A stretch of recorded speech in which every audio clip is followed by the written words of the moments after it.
Hello, everyone, and welcome to this week's second edition of TIME100 Talks. I'm Dan Maxey, Executive Editor at Time and Editorial Director of the TIME100. All summer long, as we've all been adjusting to this new reality, we've seen sports leagues and athletes grappling with two key questions: how to play safely during a pandemic, and how to embrace the movement towards equality and social change. The answers to these questions will shape the future of sports for seasons to come. And here to discuss them, we have Portland Trailblazer and NBA Bubble MVP Damian Lillard, who will be speaking with Time Senior Editor Sean Gregory about the playoffs and what it's like to be in the bubble. Sean will also be speaking with MLB Commissioner Rob Manfred on his decision to have a 2020 season and how he thinks it's going so far. In an alternate universe, the 2020 Summer Olympics would be underway, and Allyson Felix would be chasing another medal. Instead, she's on today's show discussing the postponement of this year's Olympics with Time's Alice Park. Also, two-time WNBA MVP Elena Delle Donne will speak with Time's Raisa Bruner about her decision to step away from the league to focus on her health and what her relationship is like with the WNBA now. It's a jam-packed show with tons of great guests. So let's get started with Sean and Damian Lillard. Sean? Thanks, Dan. I'm Sean Gregory, Time Senior Editor, and I'm thrilled to be joined by 2020 NBA Bubble MVP, Portland Trailblazers star, Damian Lillard. Damian, thanks so much for joining us on Time 100 Talks. No problem. I appreciate y'all having me. You know, you're having this kind of performance that's very rare in athletes. You know, the shots you're making, it's like you throw your hands up and people are like, what's going on, screaming. I know I woke up some people in my house the other night, and I know I'm not alone just watching this stuff. Well, you know, you're down there. What's been the key to this? I mean, is there anything that can explain this? Something in the bubble or something else? I mean, what's going on here? How are you doing this? I think the main thing is just the time off. You know, we had 4.5 months of, resting our bodies and being away from the game. So just coming back fresh physically, mentally, and also having, used that time wisely and preparing, not even knowing that we was going to come back and play or if we was going to come back and play or not. I assumed that we were, and I made sure I got my conditioning in, my body maintenance, treatment, getting stronger. I was coming off a growing injury and I was kind of tending to that, making sure I was getting my growing back strong. I was just on top of it. I was eating right. My chef was, making all healthy meals. I had my whole household on healthy meals. Just spending a lot of time with my family. It was smooth, and I think a lot of that prep and a lot of that time off is allowing me to perform at the level that I'm performing at now. Usually we will be coming into this point fresh off of 82 games. Now we coming off hiatus in 8 games, to find our rhythm and get back into the swing of things and then into the playoffs. So I'm feeling a lot fresher right now. My body feels great. Damian, I should know for our viewers, you as a playoff participant, you just got to change hotels. You're in your new room. You just got there. Is it an upgrade? It's definitely a downgrade. My room at the yacht club was probably the best room in the house. I had the presidential suite, and it came with a huge bedroom, nice bathroom, a big living room space, a kitchen space, a room that I was recording music in and everything. So it had a great setup. And this room is pretty cool. I got a connecting room. It's a lot of space. It just doesn't compare to my first room. Wait a second. You're the NBA Bubble MVP. You're playing like you're playing, and you got a downgrade after beating the Lakers in Game 1? Hey, we went from, I guess, being the top team of that hotel, because it was all the teams in that hotel trying to get a playoff spot. So we went from being the top team over there. Now we join in the teams that been ahead of us all along. So, I guess it was short-lived. Damian, you're being described in a lot of circles. A lot of people are saying you're the best basketball player on the planet right now. Do you agree with that assessment? I mean, I'm just trying to be the best basketball player that I could be for my team, so we can continue to win games in advance. I don't really put any stock at all in, people saying I'm the best basketball player in the world or whatever they want to say.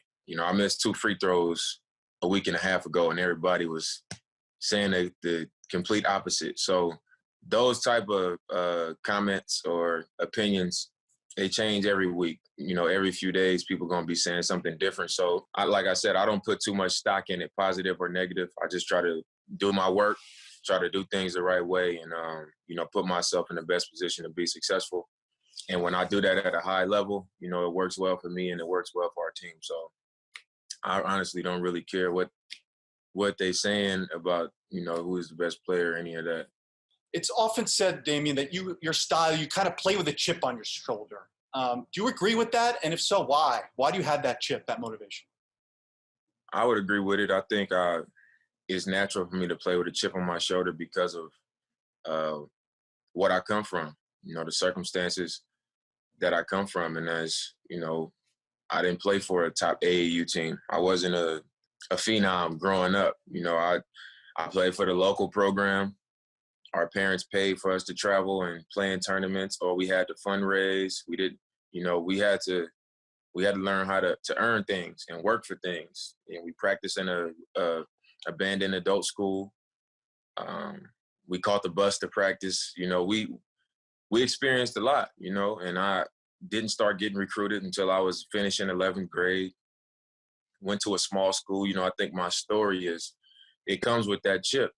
And when you experience that for so long, years and years and years, it becomes a part of you to where you find a slight in every single thing. And you just throw it on the fire. It's wood on the fire in every situation. And I've just become accustomed to doing that naturally. And is part of it also you're up in the Pacific Northwest playing for Portland, not with the major markets? Do you think you're more underappreciated or unrecognized than, say, a Harden, LeBron, et cetera, et cetera? Do you think that's part of it too? I mean, I think guys like that are recognized the way they are, and rightfully so. They the best of the best. I think it does play a part being in a smaller market, tucked off like we are in Portland. But I mean, at times I do feel underappreciated. But it's not something that I lose sleep over. I'm just like, I see what's going on. I see what it is. And like I just mentioned, I use that as wood on the fire, regardless of how much it might or might not mean to me. I still use little small slights like that to keep pushing myself and to remind myself that, it's room to grow. There's still things to work and to fight for. And that's how I use it. The NBA's three-point revolution is no secret. Teams are taking more threes than ever. It's been a gradual ascent. But you're taking it to another level. I mean, pulling up in front of the half-court line, we've never seen this kind of performance. Do you think you're changing the game right now? I think so. But I think, since I was a kid, I always shot from deep. Me and my brother would play horse, and part of the harder shots we would try to shoot on each other was to shoot from far away. And sometimes my brother would be like, you got to shoot from far away, but it got to be your normal shot. You can't throw it or nothing like that. Like, that's the kind of detail we played horse and one-on-one with. So I've naturally had that type of range since I was a kid. But since I've, gotten deeper into college and into the NBA, I started to work on those deep shots with better detail.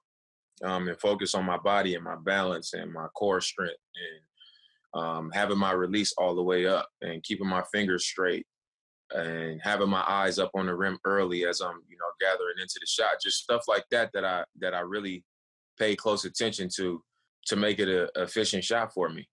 And I think now it is changing the game because now, you seeing guards playing from further out, so where it's putting the defense at their mercy, where it's like, are you going to bring the big that far away from the rim to try to defend a three-point line if a guy can shoot from off the dribble?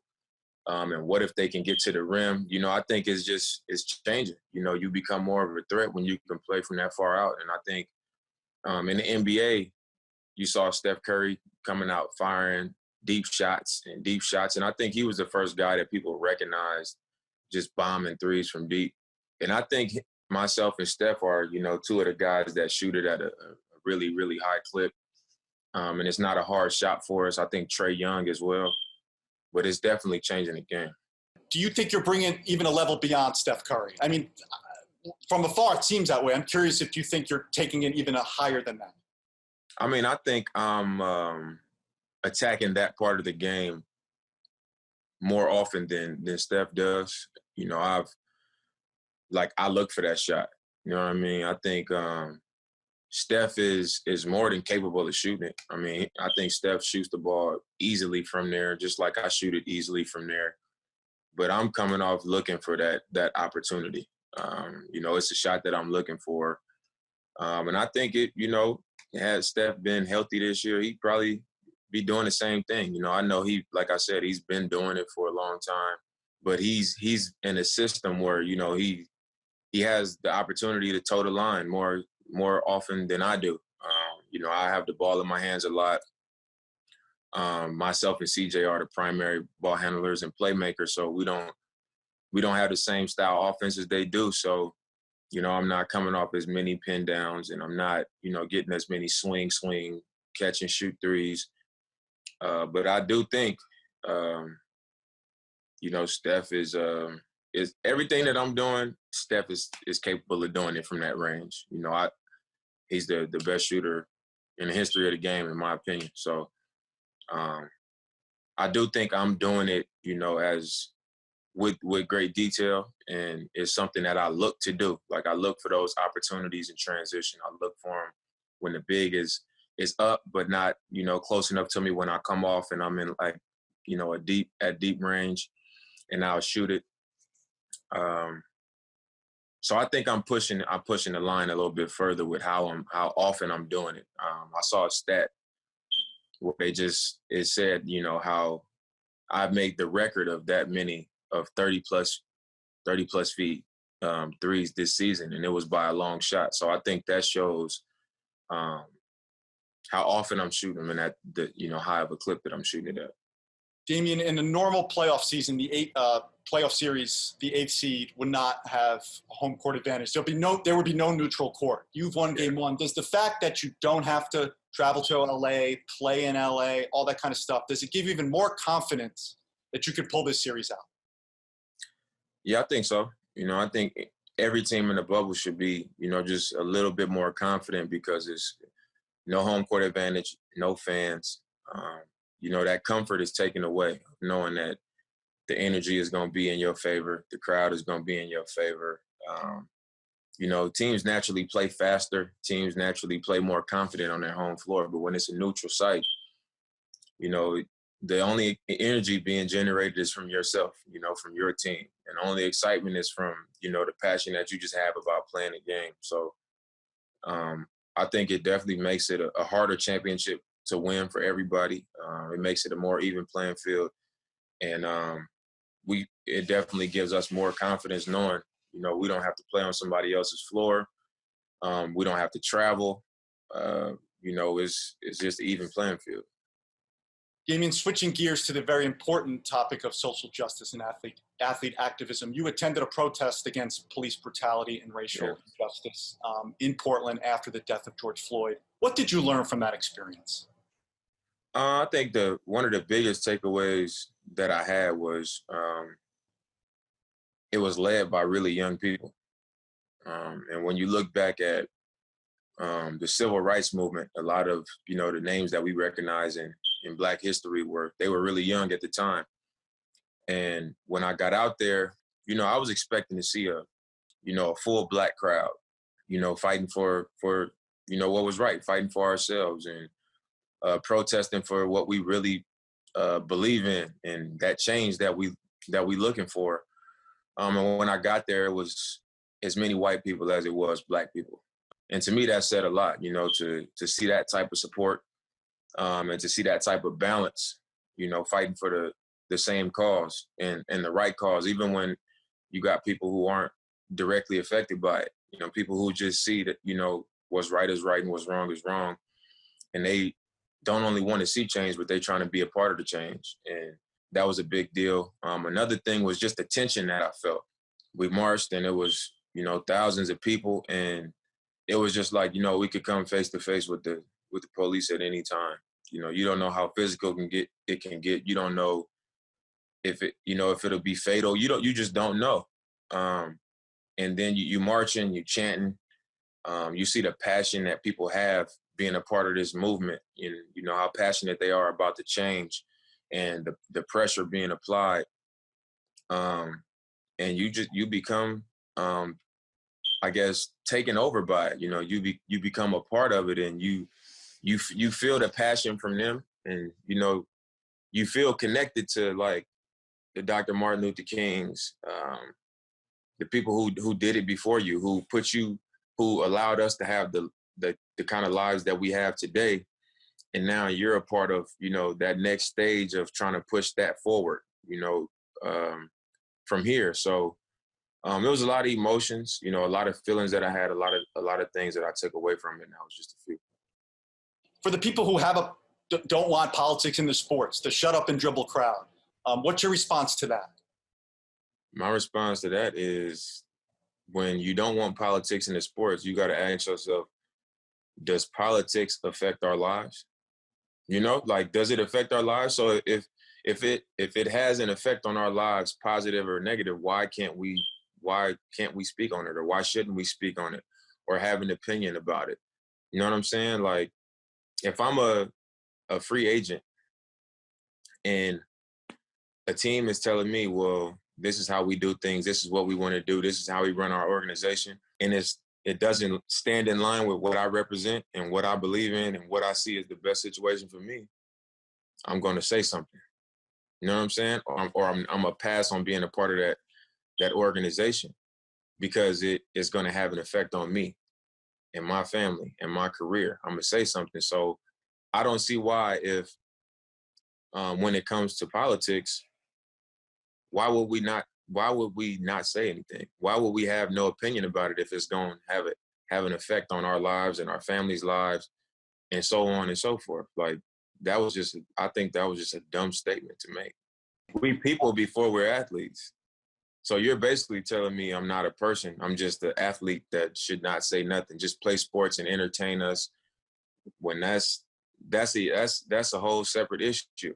Just that type of mentality about an athlete speaking out, as far as politics go. Go back to the court to run down a few things that I have to ask on behalf of NBA fans. What do you think of Paul George and Pat Beverly? I think Paul George is a great player. One of the best players in the league. At one point, when he was with the Pacers and he was leaving Indiana, we wanted him to come to Portland. He's a great player. And Pat Beverly has had to earn everything that he has in the league. I remember when he was in Houston my second year, he wasn't even in the rotation. And by the end of the year, he was starting. And from that point on, he's been a starter in the league, just through hard work and being a competitor and just having that fight to him, wanting it and just, willing to do whatever to help a team and be on the floor. So I respect them both as players. We just had a run-in.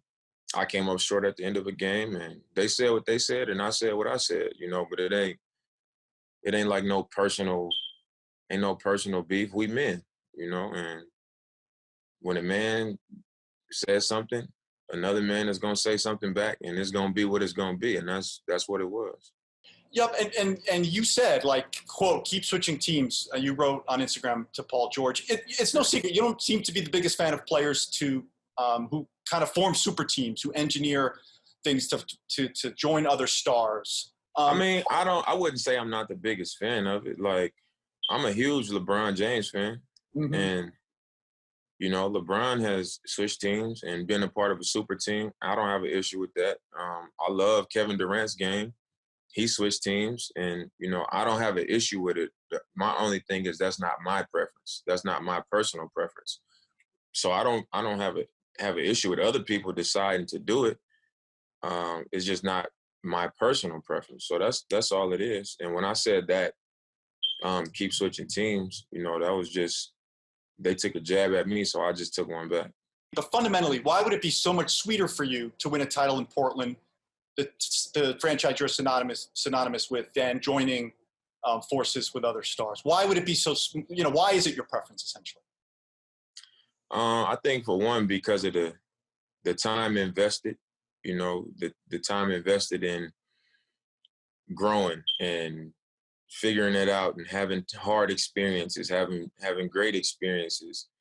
I feel like you got to go through the ups. Sometimes you're going to have high moments and then you're going to have low moments.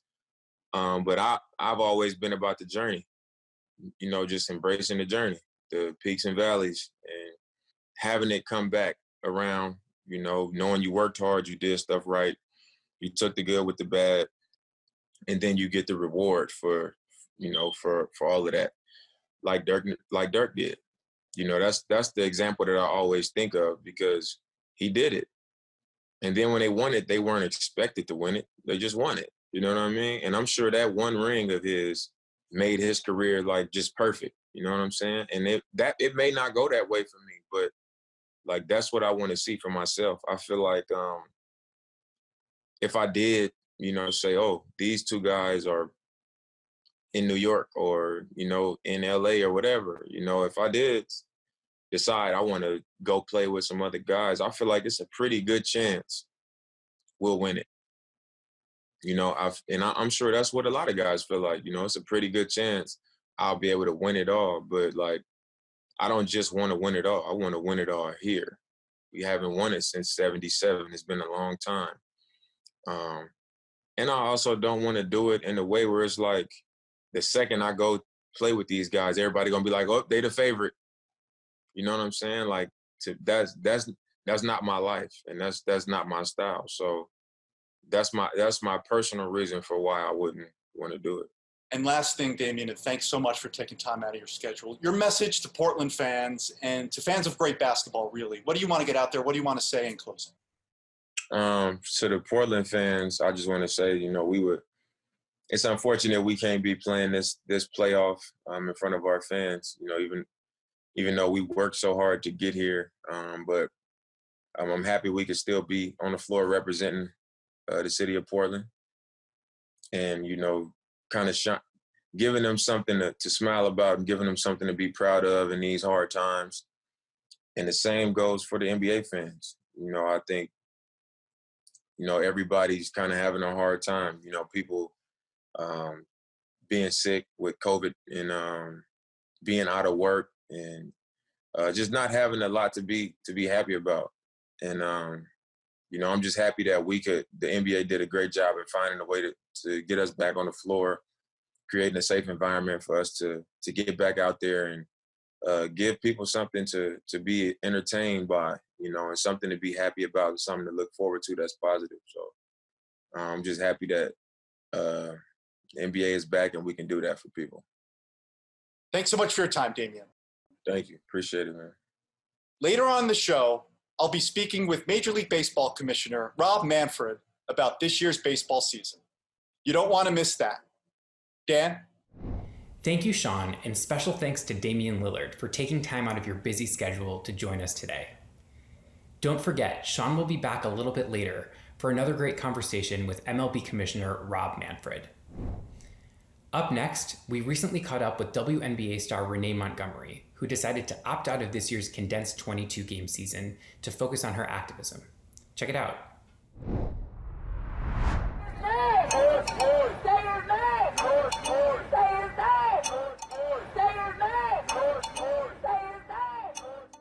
They talk about George Floyd's body, his stature.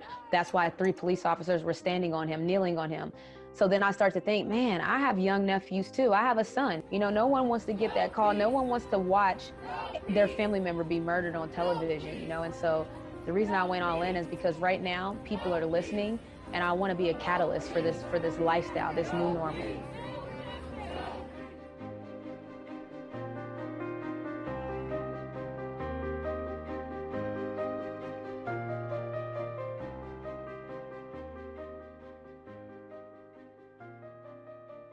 A lot of people don't understand why WNBA players are so apt to speak out and are so proactive. We understand what it's like to be discriminated against. We're women playing a male-dominated sport. The fans typically are trolling us. There's a lot of fans trolling us, and women shouldn't play basketball, get in the kitchen. So I've grown up my whole life used to being an outlier or used to being different. And so now when I opted out, I understand that struggle. I'm a passion player. I play with passion. So if my passion is somewhere else right now, I need to follow that passion because that's what fuels me. So that was my thought process when I opted out. And I'm like, boy, I hope I'm making the right decisions. But a month and a half later, I am confident still in my decision. Renee Montgomery. Where's Renee? Right here. To your left. There you go. Renee holding the ball for winning the Honda Sports Award that recognizes the top women's player in the country, not just for athletics, but also academics, leadership, and willingness to give back to her community and to all the players who make a true team. This election is so important because it's a fight for democracy. You need to vote. It's a responsibility, not, I think I'll vote this year. I want people to understand, no, I gotta vote. Like, it's that important that I have to vote. So that's the thought process that I'm trying to target with our voter registration campaign, Remember the 3rd. And I also joined LeBron James's More Than a Vote campaign, and they're tackling voter suppression in all different forms. So they're opening up arena polling so that if people do want to come and actually cast their vote, they can do it safely in a large arena. So there's so many different things that the More Than a Vote campaign is doing along with my Remember the 3rd that I hope we create awareness and a safe environment. My passion for the game, my passion for being professional, my passion for being a team player is what people know me for in the WNBA. And so just to take it a step further, right now I just have different teammates. You know, I'm not playing professionally anymore, but I'm still a teammate out here and with the community.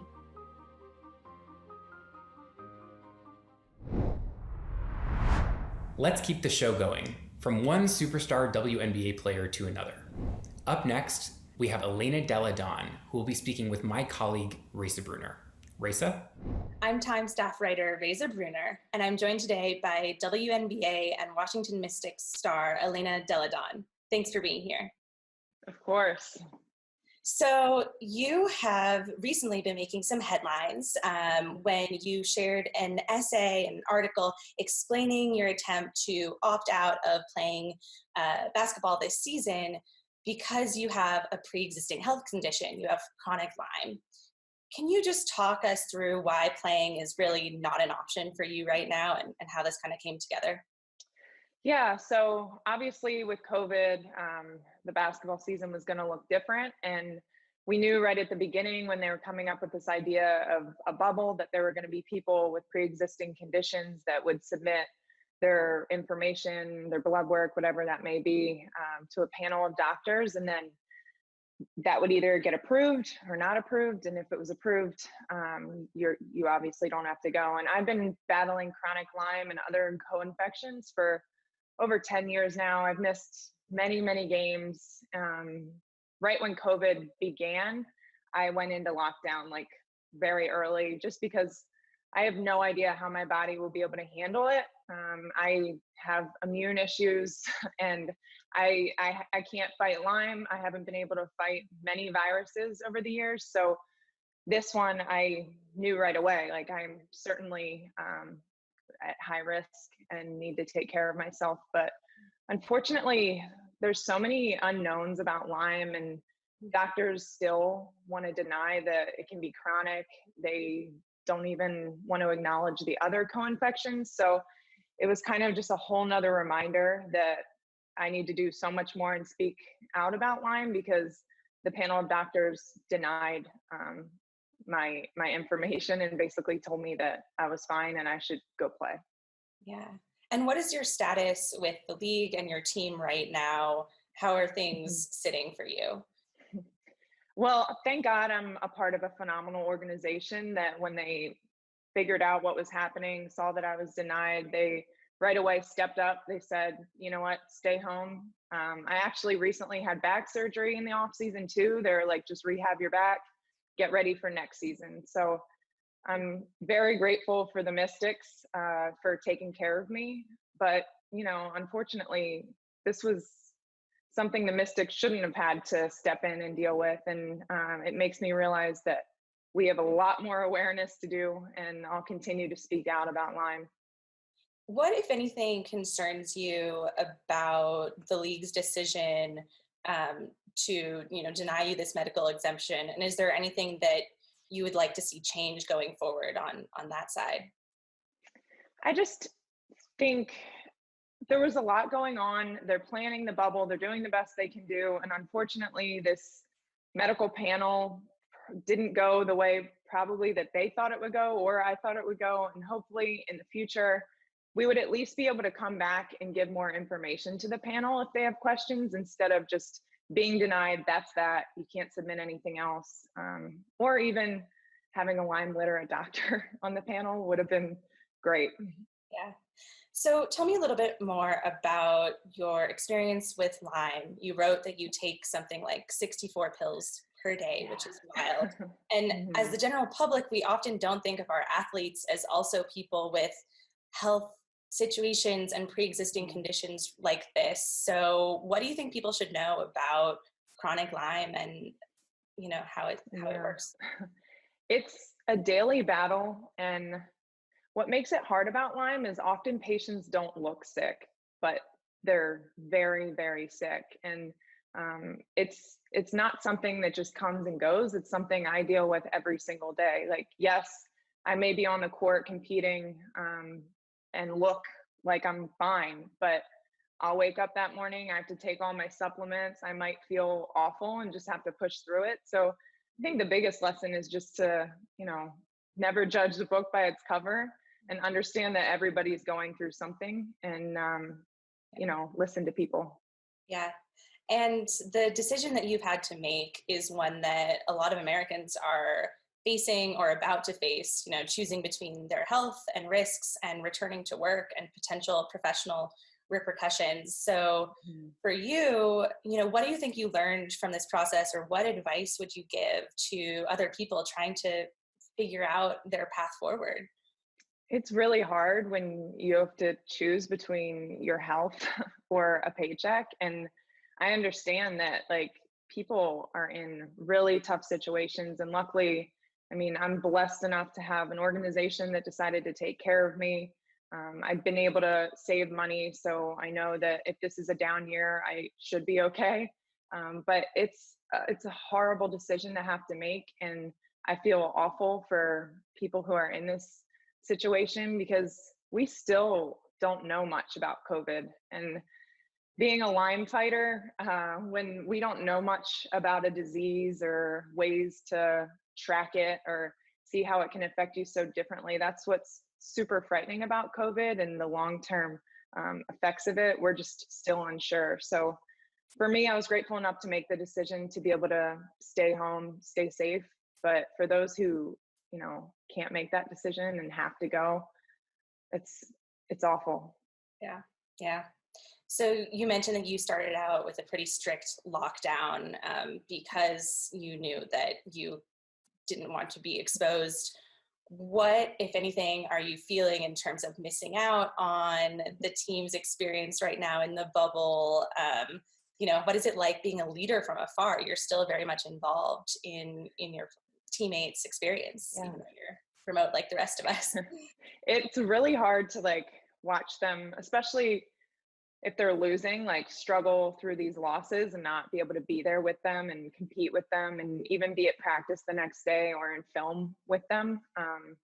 They're reaching out, they're trying to figure things out. I'm doing my best to lead from afar, but also let them lead and let them learn, because this is such a huge growing experience, especially for our young players, and it's only going to make them better. But it's like watching your, like, siblings go out there and compete and you can't be there with them. It's really tough. But we stay in touch. I try to do my best to lead from afar with a couple other players who've had to stay home. We kind of divide and conquer, and we're doing our best. Are you out here on Zoom all day like the rest of us? Yeah, I've become best friends with Zoom. That's the one thing that we all have in common. So other than the pandemic, this summer has also been tumultuous politically in the US. And Black Lives Matter activism is not something that the WNBA specifically is new to, but especially this summer, the league has used its platform to advocate for reform. Tell me a little bit about your experience with that, and what you'd like to see happen going forward. Yeah, I feel like our league has always been at the forefront of fighting for those that don't always have a voice, or for those that for some reason aren't listened to. So this is really nothing new, but it's been even louder this season, because when you have all those players in a bubble together, they can do that much more and do so much social change. And it's been inspiring to watch. It's been absolutely amazing to see what they're doing, and for them to be able to raise the voices of these Black victims who's faced horrible injustice. And still, Breonna Taylor, it's been over 5 months now, and unfortunately there's been no justice for her or her family. So we just have to continue to elevate the voices, to talk, to listen, to be compassionate. And my thing is, we have got to vote. And I know there's some barriers going on right now, but we have got to be persistent and just continue to vote. Yeah. And so the WNBA, as you mentioned, has been part of this for a while, and it's been quite unified, especially given the bubble and everything. But there have been a few voices of dissent, specifically one of the team owners, Senator Kelly Loeffler. And I'm curious if you have any message you would like to send out to people like Kelly, who are less supportive of the Black Lives Matter activism. It's funny how like people will say like a league shouldn't be political. Like, first of all, the word political, I don't even think that's the correct word to use. Like, we're fighting for humans who have faced such injustice and such unfairness. Like, that's not political, that's right or wrong. So that's my first thing I would say. And then from there, we've got a league of powerful women who can influence culture. So if you think we're just gonna play basketball and not speak up when we're seeing all these wrongs, that's not gonna happen. It's never gonna happen. And you should probably get out of our league if that's how you feel about us. Another thing that you have been an advocate of for a long time is inclusivity, and especially when it comes to this shoe that you have with Nike, which you were inspired by your older sister, Lizzie, who has special needs, to create something that's accessible to everyone. Can you talk a little bit about that project and why it's close to your heart? Yeah, that was probably my favorite project I've been able to do. It was over a 2-year process of trying to figure out a shoe for all. Just if you have special needs, if you're a boy, a girl, it doesn't matter your background, where you come from. It's a shoe for everybody. So that was the goal. And even growing up, I remember I was like a shoe guru. Like, I loved shoes. So if I got a new basketball shoe, I felt so cool about it. And then I would ask my parents, like, why does Lizzie always wear those like big ugly boots, and they explained it was so hard to get her into a shoe and have a shoe also with stability. So that has been something my entire life. I've just wanted Liz to be able to rock a cool shoe along with her peers. And we were able to do that. It took a team of some incredible shoemakers, and over the process of 2.5 years, they were fitting the shoe on my foot, on Lizzie's foot, on some of her peers' feet, and we came together and we're able to come up with this incredible shoe. And the reason that shoes are important, especially in basketball, it's not just a fashion accessory, it's both your equipment, but also such a huge part of the culture of the sport, and the mystique of the sport is tied to sneakers. And it's really rare also for women to have the opportunity to be involved and be the brand or the face of these kinds of projects. So what has it meant to you to be one of those faces, leading the league and also participating in something like this? Yeah, I mean, it's motivated me that much more to make this shoe awesome, because I'd like to see down the road many WNBA players with signature shoes, where, you go to a store and you can pick from all the men's shoes, the women's shoes, and wear both. It doesn't have to be my shoe is only worn by girls and LeBron's shoes only worn by boys. Let's wear them all. Let's look up to these different figures. So for me, the shoe needed to be awesome so it could sell, and we can prove that women's shoes are just as cool and there need to be more. Yeah, absolutely. So I imagine that since you are home, you've had a lot of time to reflect on your career, what's come before, what might come next. And especially since it's August, this would have been the Olympics right now, which is crazy to think about. I mean, is that something that you would like to consider next year? And how are you kind of planning ahead for once this pandemic has come to some conclusion? It's been very different for me because as an athlete, like, you have your goals that, you know, I've got Olympics this year, I've got to prepare for the beginning of season, I've got playoffs at this time. Like, I am very like regimented on my goals and what I need to do. And now with COVID, there's just so many unknowns, and I'm certainly preparing for Olympics for next year. I'm preparing for my season for next year. And I've kind of just had to start breaking it down to like daily goals just to stay motivated, because I'm at home. I'm used to training with a trainer. I'm used to training with my teammates. So at times I wake up and I'm like, here we go again. Like, it's just me in a room with my weights, or it's just me at the basketball court by myself. So being able to kind of just break it down to small goals. And I think that's what everybody needs right now, even if you're not a basketball player and it's just, you know, your job. It's just starting to feel monotonous, not being with people. But to break it down into small goals and achieve those goals and take care of yourself. You know, don't beat yourself up if it's just a bad day and you haven't had a great workout. Go get it tomorrow. Speaking of goals, the WNBA did achieve one of its goals earlier than in this year by signing a new collective bargaining agreement in January, which is a big win for women's sports in general.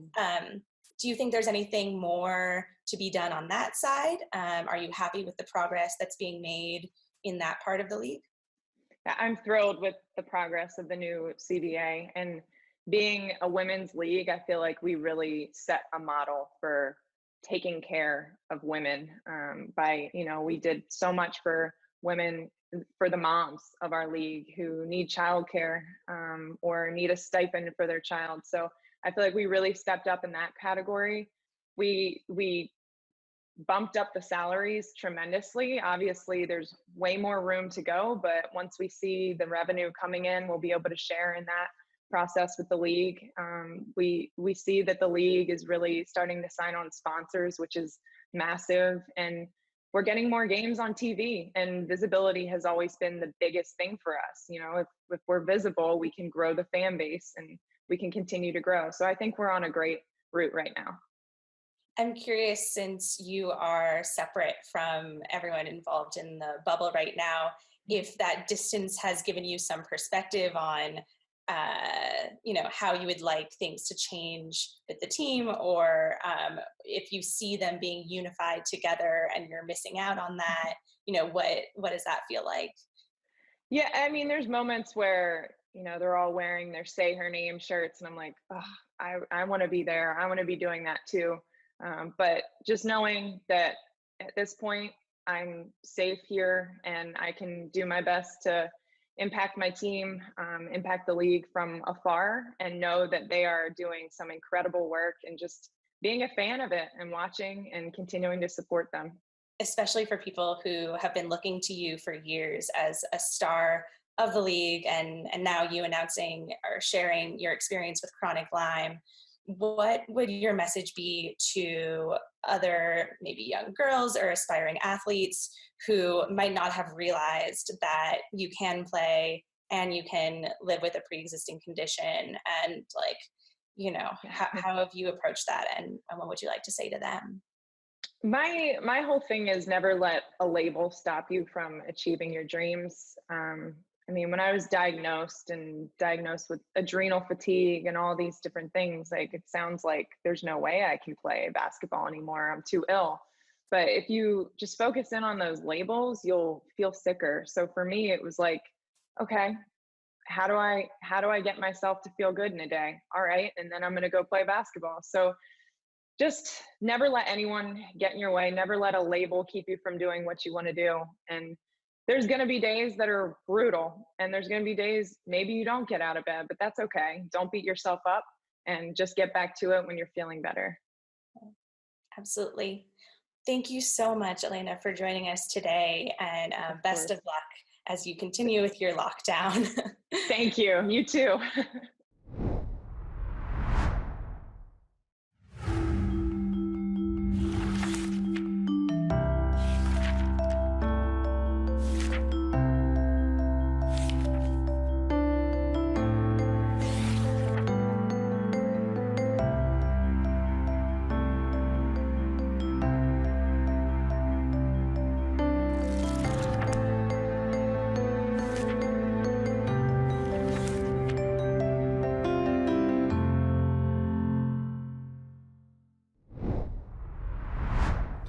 You're watching Time 100 Talks.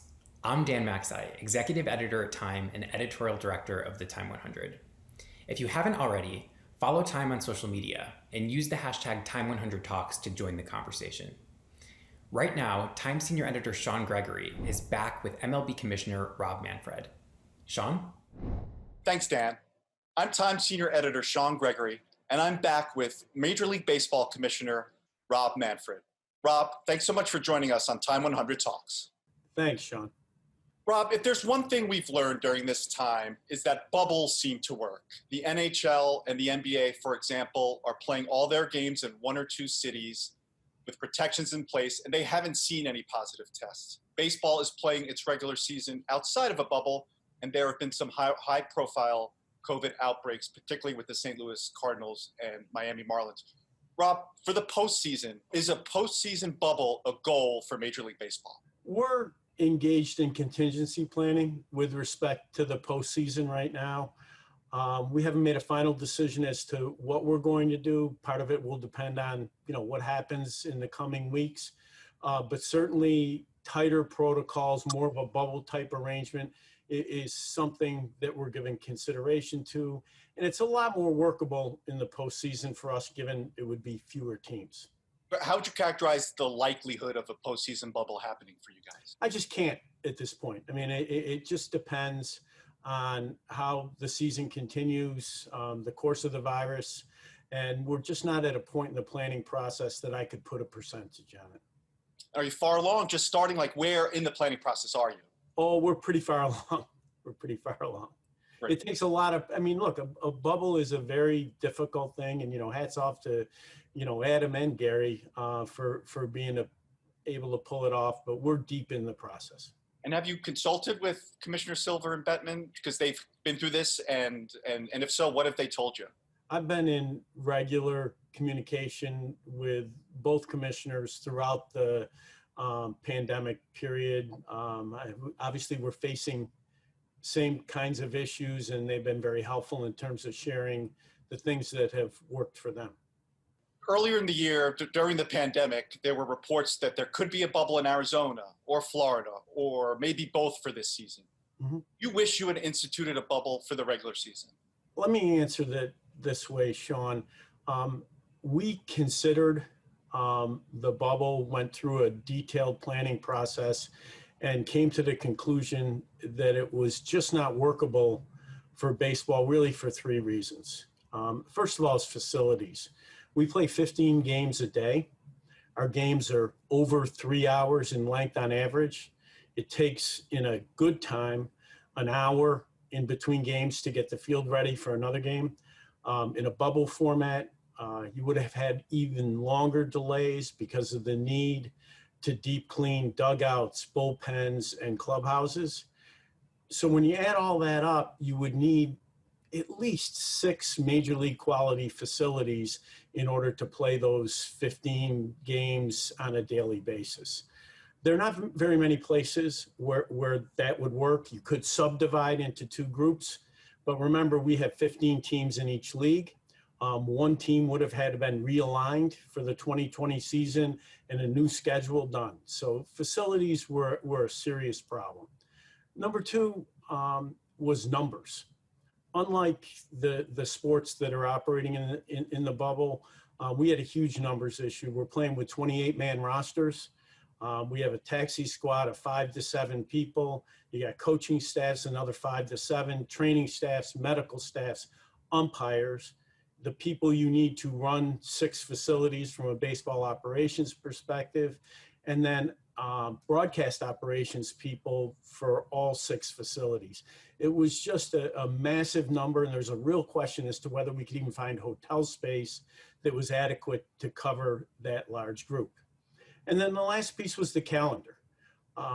Both the NHL and the NBA were in the middle of their season, close to the end of their season. They had to complete the season and then move into the playoffs where the number of teams goes way down. We hadn't played a game. We had to play a credible regular season. It was going to be months in a bubble.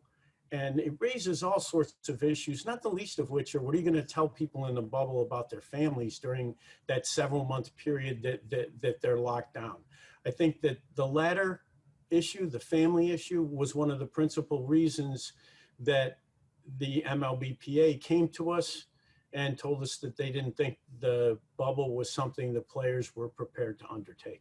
Could the family situation, could that change in a postseason bubble? It could.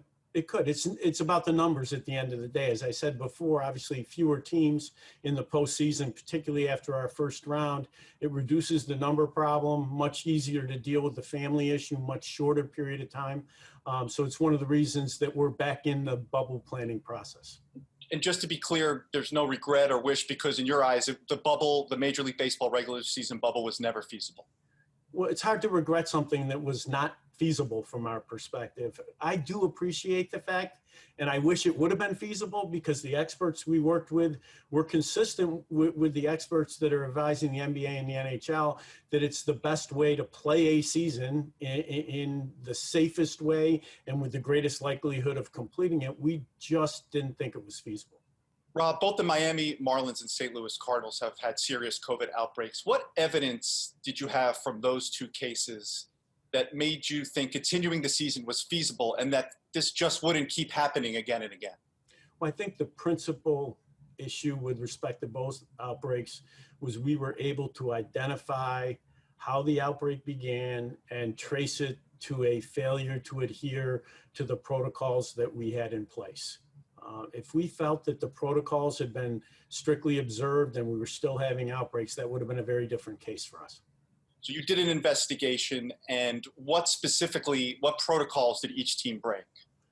Well, I'm not going to get into the details of each individual team. I will say that the violations involved the things that you would have thought: inadequate social distancing, interactions outside the team atmosphere that were not carefully undertaken, failure to keep on masks, particularly during travel.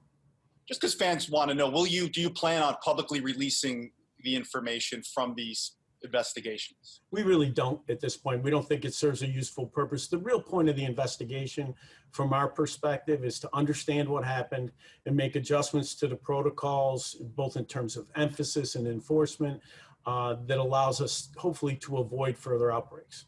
Did you ever come close to shutting down the season? There was really not an in-depth conversation about shutting down the season. We were focused on understanding what happened, investigating what happened. And once we got to the bottom of it with respect to both situations, we felt that if the protocols had been adhered to in a strict way, we could have avoided the outbreak. Is there a set watershed level of cases in a certain amount of time that would trigger a shutdown of the season, or is it kind of you have to play it as it goes? Sean, I think that one thing we've learned, this virus is a formidable and unpredictable foe. As a result of that, it's difficult to draw lines in the sand. We've learned from both the Marlins and the Cardinals situations and other situations where we've played through that it is impossible to have hard and fast rule. Each situation's a little different than the other. I do think it's safe to say if we reach the conclusion that we were putting our players, our other employees at risk because of the number of outbreaks that we were seeing, we would stop the season. What is your confidence level that Major League Baseball will crown a 2020 World Series champion?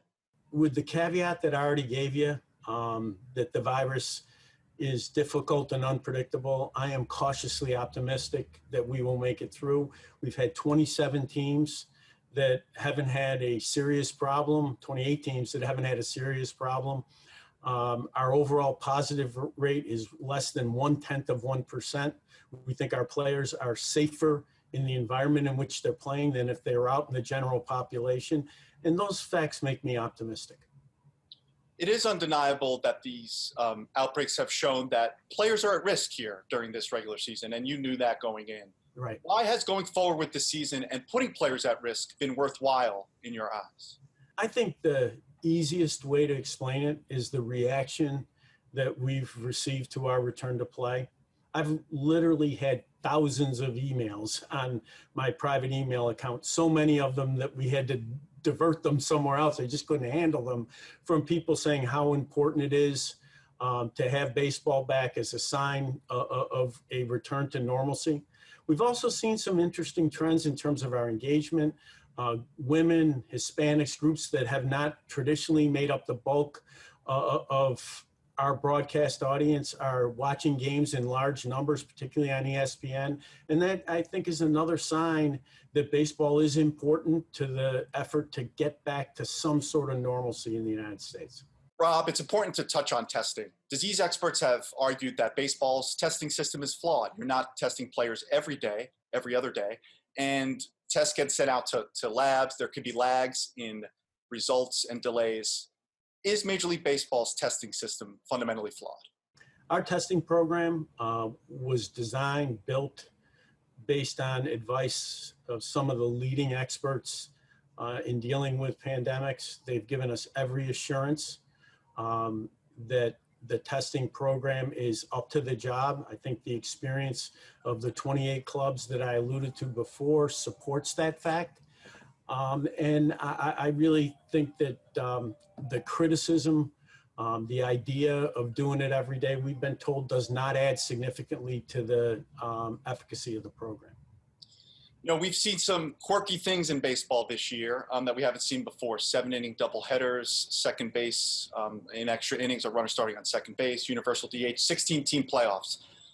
Are any of these innovations, quirks in your mind here to stay?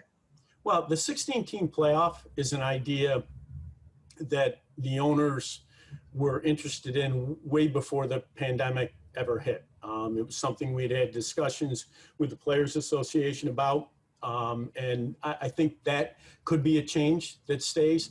The rest of the changes, I want to be really clear about it, the extra inning rule, the 7-inning doubleheaders were done in response to advice that we received from experts about the amount of time that we wanted players together. They thought it was a huge mistake to have players playing 18-inning extra inning games or to play two doubleheaders, or to play a doubleheader during a day, 2 full games. And so those changes I see as an accommodation to the situation in which we find ourselves. And I don't have any strong view that they'll remain a part of our landscape going forward. Is there one of those that is maybe one of your favorites that you'd like to see going forward? I think the one that sort of tells the story of change in baseball is the extra inning rule. In general, what happens in our game is when you put out an idea, you get people who are very engaged with the game. It's something different. They react negatively. Our experience has been, if you go ahead, make the change, and let people see what it really looks like, they start to like it. And that's been the case with the extra inning rule. It is exciting. It does add strategy to it, and has been pretty positively received. Having said that, I'm not committed to any of them staying part of the landscape. You know, just specific to this season with the 7-inning doubleheaders, the Cardinals, for example, which had an outbreak, are making up their season with tons of 7-inning doubleheaders. But it's a very different game. You know, the rotations change, pitching rotations change. You don't get the same amount of time to have a comeback. How is competitive legitimacy maintained when some teams are playing very different type of baseball than others? Well, everybody is going to play some 7-inning doubleheaders. Trust me on this before the season's over. I fully expect that will be the case. It's not a perfect season. It was never going to be a perfect season. And, it's just an accommodation to the situation in which we find ourselves. We're trying to do the very best we can to deliver to our fans Major League Baseball. What is your reaction to some of the instances of player protocol violations that we've seen around Major League Baseball? Well, each situation is different. I think it's important to try to focus on the positive here. Our players in general have changed deeply ingrained behaviors in response to the protocols that were issued in order to keep them safe. There has been situations where emotion, for example, in the case of the fight, got the best of people. We didn't expect it was going to be perfect, but we've done everything we can to try to minimize those situations. We've increased the monitoring of clubs that's gone on from the commissioner's office perspective in order to be a constant reminder to players and other field personnel about how important the little things are, keeping those masks on when you're in the dugout, avoiding the high fives. It's just a constant reminder. When you did see the fight, which is probably your worst nightmare, what was going through your head, and I'm just curious the emotions of seeing something that was so obviously unsocial distanced. Yeah, when something like that happens, all you can do is hold your breath and hope that there was no one transmitting at that particular point in time, because obviously that sort of gathering is dangerous for everyone involved in terms of the spread of the virus.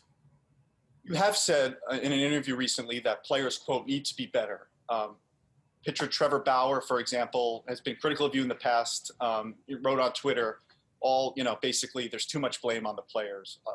Blame everything on the players. What's your response to folks who think, players have said this, that you're being too much of the mistakes and the cases are being put on the players' shoulders and blamed on the players? What's your response to that? Look, players are responsible for their behavior. The whole quote that the line you refer to was picked out of referred to the fact that we all need to be better. We need to manage better. Players need to be better. We need to be more effective in making sure that the protocols are followed. So the whole quote, not taken out of context, referred to the institution as a whole. Everybody in it, up to and including me, needs to do a better job to make sure that we don't have a similar outbreak. And does testing need to be better? And might there be a ramping up of testing going forward? We are testing far more right now than what the protocols would indicate. Whenever we've had a situation where there's any risk at all, we've moved into everyday testing. Even my friend, Mr. Bauer, pointed out that we were using private airplanes in order to not only do testing every day, but to get the results back as quickly as possible. So we are constantly altering what we're doing to make sure that we're providing as safe an environment as possible for the players and that we're proceeding in a responsible way. There was during the pandemic, at the heart of it, there was a very high profile contentious labor dispute. And it turned a lot of fans off. As you know, the optics during a terrible economy, owners and players fighting over lots and lots of money. I heard from people, I think there's a lot of people who expressed, concern that, or expressed the opinion that they're done. I mean, even after you guys restarted the season, got a ton of correspondence. Is that a worry that this whole thing, that particular incident, that particular fight might turn fans off long term? Let me say it this way, Sean. We need to be better than we were in the spring. And, again, that's the broad we. I think that in labor relations, you're going to have disagreements. I think it's really important for us to find a way to work with the MLBPA to avoid those disputes, whether it's during a pandemic or not, becoming public. And we will be better. I think one of the interesting things that's happened since that period of time is we've had a very positive period of working with the Players Association to confront a common difficulty, that is the virus. The communication's been good and the cooperation's been outstanding. The collective bargaining agreement expires next year. Should fans have hope? What should their level of hope and faith be that there won't be a labor stoppage long term? I came to work in baseball in 1998 and took over the labor function at that time. We have not had a work stoppage since I came to baseball, in sharp contrast to the history before that. I have every confidence that we're going to find a way to work through whatever economic differences we have with the players and keep the game on the field. And MLB has started to embrace the Black Lives Matter movement. We saw that on opening day in particular. The number of African Americans in baseball, playing Major League Baseball, has declined over time, as you know. According to one report, about 8.5% of players are Black. Does this worry you, and why or why not? It is a concern, and it's a concern that predates the recent emphasis on the Black Lives Matter movement. Going back to the beginning of my commissionership, we have gone out of our way to invest in playing opportunities in underserved markets, particularly in African American communities, in order to get more young African Americans playing baseball so that we have more players in the big leagues and we have more fans in the African American community. This is a long-term project, but we've seen some great progress. The last 5 years, 20% of our first-round picks have been African Americans, much higher than our current population. And almost every single one of those players has a touch with a Major League Baseball program that's kept them playing the game. And why is it so important to up those numbers? Why? Well, I think it's a general focus on diversity. We want what you see on the field, our product on the field, to look like America. We want to appeal to an African-American audience. And if you don't have African-American players, I think it's a turnoff. And the last piece of it is our history. You know, we are very proud of the role that Jackie Robinson played in changing baseball and in changing America. And if you want to be proud of that role, you have to accept the responsibility that you need to continue to drive for change. Without any question, this has been an unprecedented, 2020 has been an unprecedented year in the history of sports for a baseball commissioner particularly. What seemed like ages ago, you handed out discipline in a historic sign stealing scandal involving the Houston Astros, came under fire for not punishing the players who utilized it. You had to shut down your season in the spring, muddle through a contentious labor dispute during the pandemic. You restarted the season outside of a bubble and had very, very quick outbreaks like crazy, had to redraw the schedule. Would you, after going through all this, is there anything you would have done differently in 2020? Oh, of course, there's things that I would have done differently. I think it's been a very challenging year. I try to learn from each of the experiences that we go through, or that we have gone through. I think that it's important that learning continues to make you better at the job you're doing. Anything specifically that you would have done differently? Well, I don't think I want to rehash each and every decision. I'll tell you one thing absolutely for sure. I blame myself for allowing the labor situation to get as public as it did. If you look back, one of the things that we changed when I came to baseball was we didn't bargain in public. Most of the 4 contracts I did, people didn't even know we were negotiating. I think it was an important part of the success that we enjoyed, and I got away from that. I allowed the institution to get away from it, and it was a mistake. And you talk about the public comments, the season's not going to start. It kind of people went back and forth. So is that the kind of stuff you're talking about? Yeah, I mean, just the entire public narrative about our economic differences, more than that. There's a lot out there. It's been a tumultuous season. Any kind of final words to some of the noise out there, some of the criticism out there that you want to address before we close up? Yeah, look, I think the one thought I'd like to leave you with is that whether we've done everything right or perfectly, I think the owners, the players, and baseball as an institution, certainly the commissioner's office, have undertaken a really difficult challenge to try to provide baseball, to try to send a message that we can get back to normalcy. I think we've learned a lot. I think we've taught people some important lessons in terms of what's necessary to return to normal in a responsible way. And I hope when people look back, they see a season that we completed and realize it was worth the effort.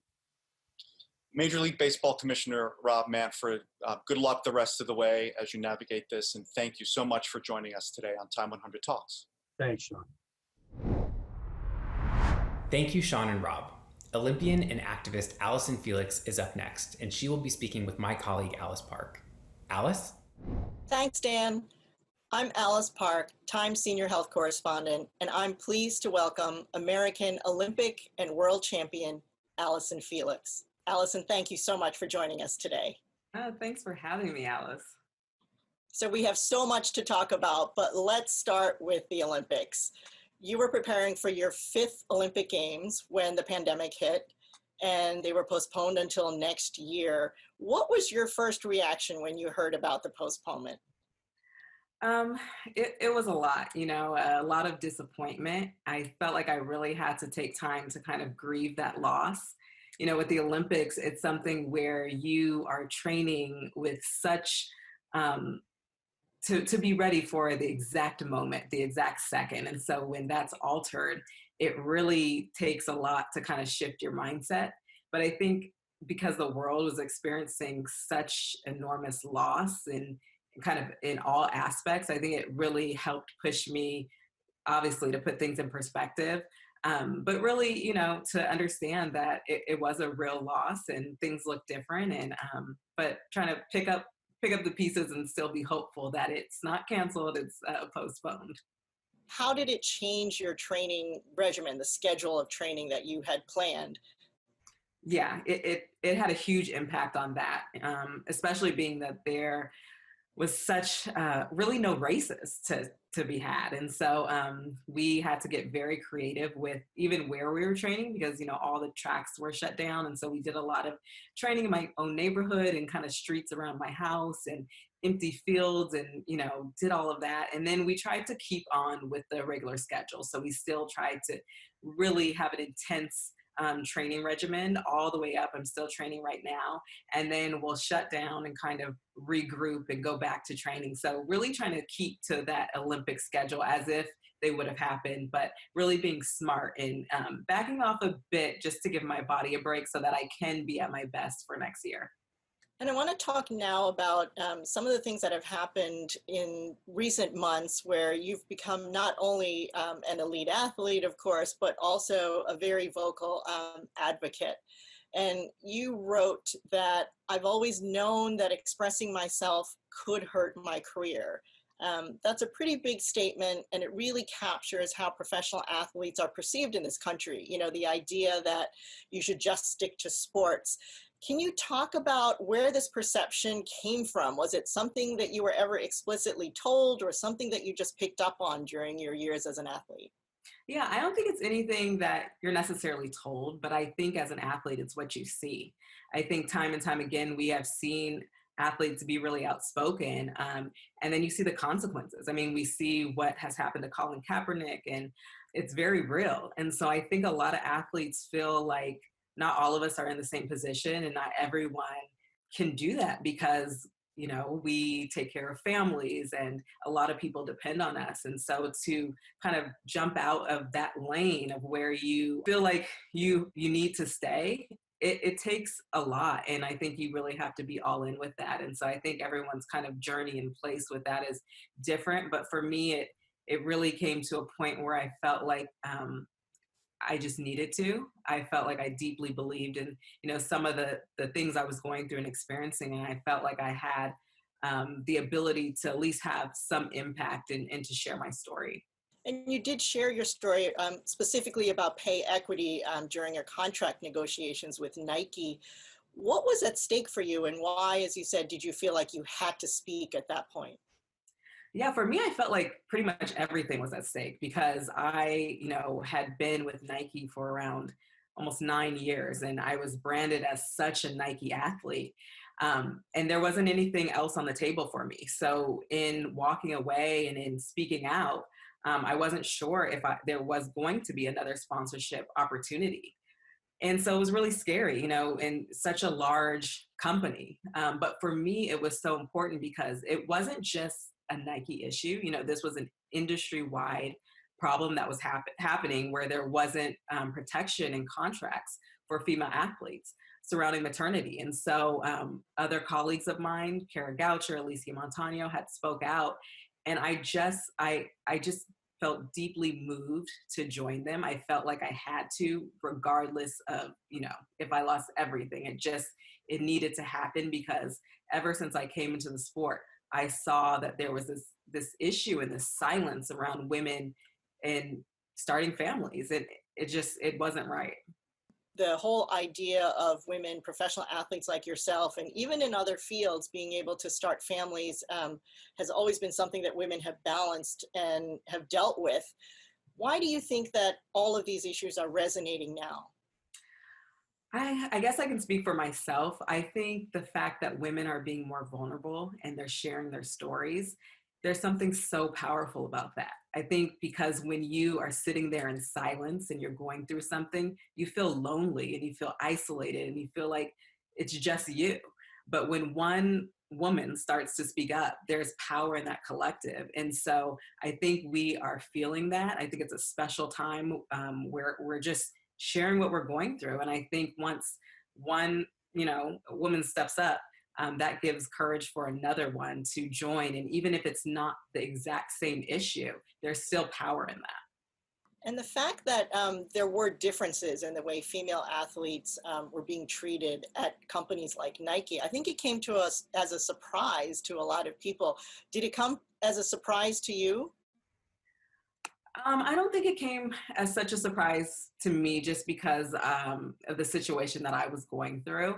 But I think what was more surprising was just what we were seeing marketed, the campaigns that were gripping. I think we've all been moved by those campaigns. And as athletes, I think that we do have the responsibility to hold these companies and these brands accountable for what they're putting out, because we're looking to the next generation and we're telling them that, they can do anything, and we need to back that up, and they need to be supported. And you've also testified before Congress about racial disparities when it comes to maternal mortality. And the COVID-19 pandemic, I think, has really laid bare the health equities that break down along racial and socioeconomic lines in this country. What are some of the ways that you've seen that we can potentially address that and bring more equity to those disparities? Yeah, I'm definitely still new. My conviction around this came when I gave birth to my daughter at 32 weeks with a severe case of preeclampsia. And my eyes were just kind of open to this whole new world. And so what I'm seeing is that, women of color they're not being heard, they're not being believed. And there's a problem in that. And we're seeing implicit bias, in the healthcare system, especially surrounding, giving birth and what that looks like. And so I think what I'm trying to do is raise awareness, because for myself, I felt like I knew the statistics, but I still didn't ever see myself in this situation. And because of that, I didn't feel prepared. And I'm not sure if anyone really ever feels prepared for, a scary, traumatic situation like that. But I felt like I could have known what to look for and what questions, to keep asking my doctor. And I think that's what it's about. It's empowering women to be able to walk into a doctor's office and not feel intimidated and raise these questions, and in some cases to stay on them and have people their support systems do the same. And I think in this era of COVID-19, a bad situation, sometimes we're seeing it get even worse, with support systems not all being allowed in the delivery room, doulas and things that really help women in these areas. And so it's becoming an even larger issue.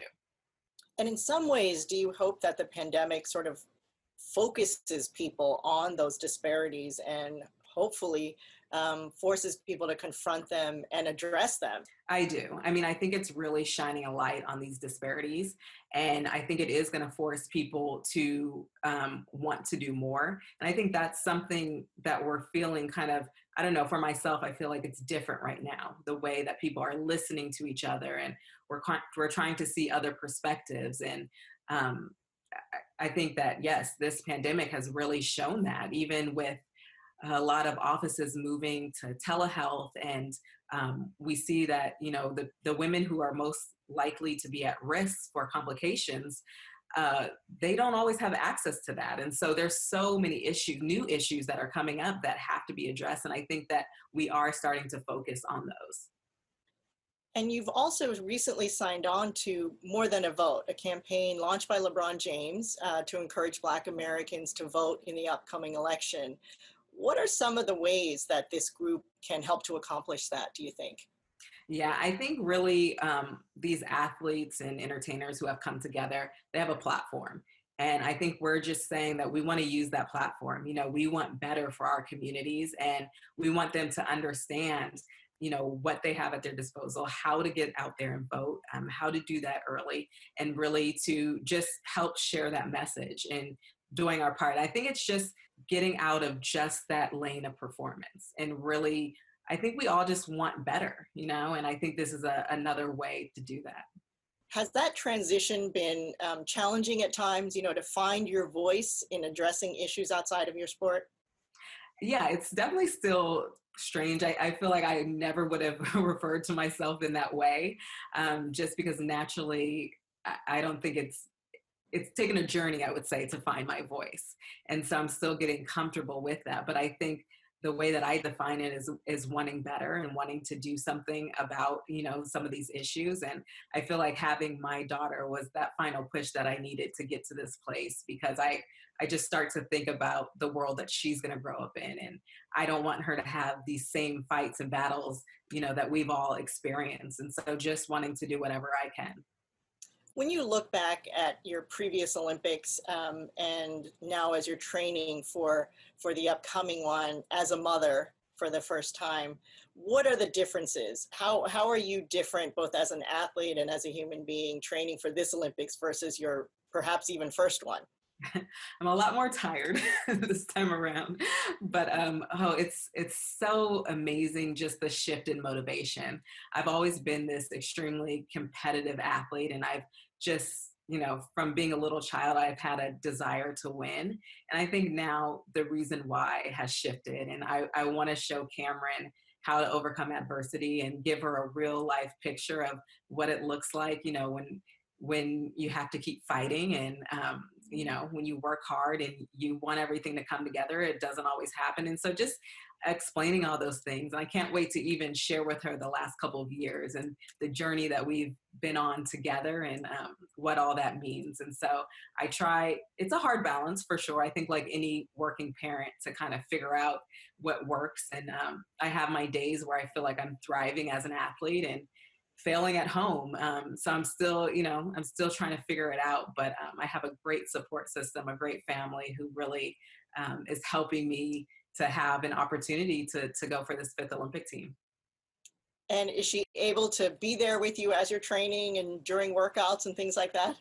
Yeah, before the safer at home orders, she would frequently come to practice, and it's actually a really cool thing because, you know, I'm going through these really intense, really difficult training sessions. And sometimes I'll just kind of peek over and I'll see her, and it's like seeing your motivation in the flesh. And it's a really special thing. Since you've become such a role model for young women around the country, I wanted to ask you about the impact that the pandemic is having, obviously, on college programs and a lot of athletes who really look forward to the school year for competitions and races, and as you said, that sense of camaraderie. Can you talk a little bit about how you see this pandemic affecting the pipeline of athletes who are going to be looking toward the next Olympic Games and what impact this might have on them?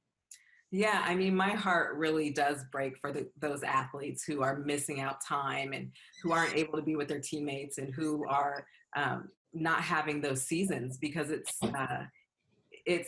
a lot. You know, I think they really depend on that. And I know how special those moments are and those relationships are.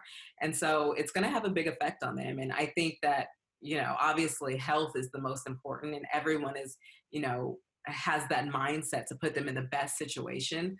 I think when sport does return fully, I think it's going to be a real time of bringing people together. And I think sport has always had that power to unify and to, you know, to be bigger than whatever the performance is. But I think that when we see the Olympics return, I think it's going to be far more than that, because on a global stage, I think we're going to feel that. And I think we all need that more than ever. And as you said, these are such unprecedented times that we're living in, not just because of the pandemic, but because of what we've seen here in the United States surrounding the murders of George Floyd and Breonna Taylor, and the advocacy that we've seen around Black Lives Matter. Can you tell us a little bit about that, how that has also impacted you and your family? Yeah, I know for myself, I have had just a heavy heart. I think especially being the mother to a Black child, and with George Floyd, you know, to hear him crying out for his mother, I mean, that is something that is just heart-wrenching. So I've had definitely some really difficult days, and just even thinking as my daughter grows up, and the conversations that I'll have to have with her, and the tools that I'll have to give her to navigate this world. It's a really sobering reality, but I think at the same time, being a Black mother is also a privilege, and the heritage is very strong. And so I feel encouraged by that. And I also feel encouraged and hopeful by the allies and the diversity that we're seeing. And I think people are pausing, and they're taking a second to really educate themselves and listen to others. And you know, it's a time that it feels like we're very divided, but at the same time, there's these moments that are hopeful. And so for my family, I think we've been out there, you know, marching.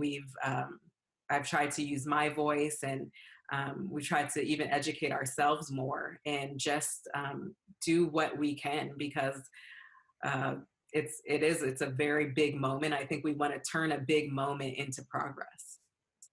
And are you hopeful that we'll see that progress? A lot of people have talked so much about how this is not new, and we tend to go through these cycles, and, you know, we see these incidents come up, and then there's sort of white hot attention focused on it, and then it sort of wanes away. Are you hopeful that this time will be different? I am. I think I have some tough days where it feels like, you know, man, we're not going anywhere. But this does feel different. You know, I feel like we are continuing to put pressure. We're continuing to make sure that, you know, Breonna Taylor is still in the spotlight. And I think we are going to, you know, that's something that's not going to go away. And so I do hope that that there is change that comes from this moment that we're all feeling. Your accomplishments and your career are a beacon for so many young women. What would you like to pass on to them about what you've learned, both as an athlete and an advocate? It's a good question. I think as I kind of think back over, you know, the journey that I've been on, I think it's about really embracing everything. You know, for a lot of my earlier career, I focused so intensely on winning gold medals, and that's how I define success. And I wish that I would have been able to kind of embrace the failures as well more. I think as I got older, I was able to, but I would love to pass on to that next generation that there's always an opportunity to learn. You know, that in those moments where you feel like you missed the mark, those are times where you stretch and you grow, and those are really, really special opportunities. And you got to take all that in. And around, you know, advocacy, I guess I would say just always speak your truth. You know, not to feel like you have to be confined into one space. We as people have so much to offer, and that includes athletes. You know, you have more to offer than just your talent in your specific field. And so I would just encourage them always to speak their truth. And I have to ask, as we look toward Tokyo for next year, what are the goals that you're setting for yourself? The biggest goal, you know, for me, it would be a joy to make my 5th Olympic team and to be able to come home with some gold medals. But I think that's not the only way I'm defining success these days. I think being able to have my daughter there, that would be a huge win for me. And to just be able to have moments in the stadium with her and to share that journey with her. And so I'm just looking forward to that opportunity. Allyson, thank you for joining us for Time 100 Talks. Thank you so much for having me. Thank you, Allyson, for that great conversation. And thank you to all of today's Time contributors and guests. I would also like to thank you, our audience, for tuning in. For more information about Time 100 Talks, past and future episodes, visit our website at time.com/time100talks. We'll be back next week with another great episode celebrating the 57th anniversary of the March on Washington. We hope to see you then.